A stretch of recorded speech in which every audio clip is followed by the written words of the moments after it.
Hello, today we're going to learn how to use and share and organize our activities that we found in the last lesson. So we're going to go to browse our activities library and take a look at the library you have already established under the My Library tab.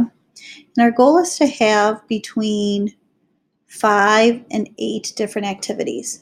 So yesterday you added a few. I'd like you to add a few more today so you get between 5 to 8 different activities. Once you have that completed, like I have, we are going to organize them. So if you scroll down at the bottom, you will see a section called My Collections. Right now I have 2 different collections, but I think I need some more. So the important thing to remember is if I delete an activity from the My Recent, it also deletes it from a collection. So I'm going to make a new collection called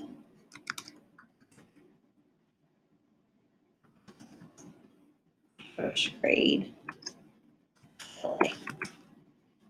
I'll create it. Now you'll see that it has First Grade ELA on there.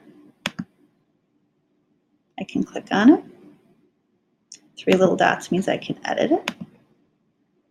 So I can choose a color for it if I like.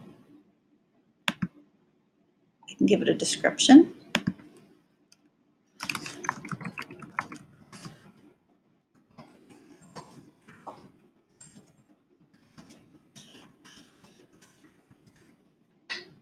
Click the check.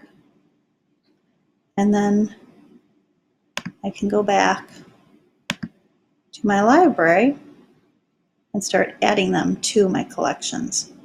So writing is really a pre-K, but I'm going to pretend that this would go well in my first grade collections. So I'm going to click on it. And it's going to ask me which collection would I like to add it to, my first grade ELA or my Seesaw for K through 2 teachers, which is our class. So I'm going to put it in the first grade ELA, and it automatically goes there. If I look down here, my first grade through ELA, you'll see it's been added to that collection, and there's 1 activity in that folder. And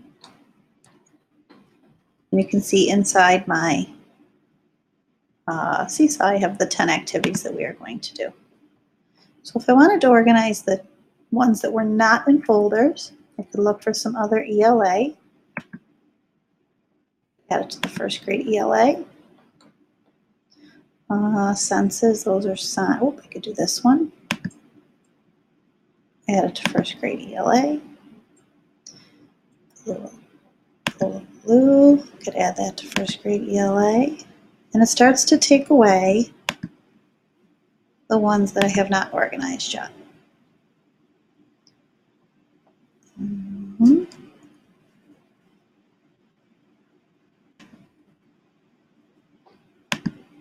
And so on. And you can see that they're starting to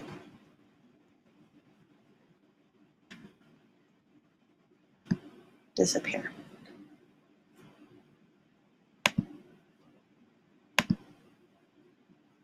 And it's less and less. So now it'll tell you how many activities I do not have in a collection yet. So I had 22, I now only have 14. So when I go back to my library,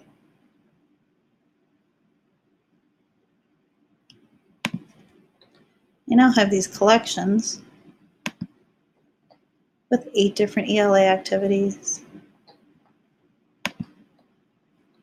And it makes it a little more organized and easier to find. So when I want to go to one of the activities for our Seesaw class, I just click on that collection and I know that they're all right here.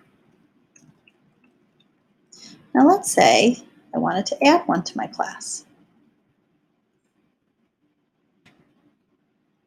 I haven't shared this activity yet. So when I click on it, there's that share button. I can click share. It's going to say, who do I want to share with? Do I want to share with the entire class or just a few students? If I want to share with the entire class, I click that. It'll say share with that one class. So that was week 2, lesson 2. Now if I go back and check my feed in Seesaw, back to my teacher view, you will see it's in the activities tab and it will be the most recent. So in order to have my activities in order, when I added these, I had started with the bottom first. I added this first, then I added this second.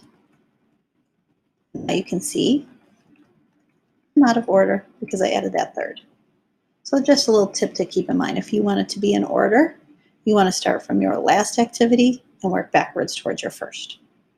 If the order doesn't matter, then the most recent will show up in the top of the feed. And that's how you organize and insert your activities for students to use.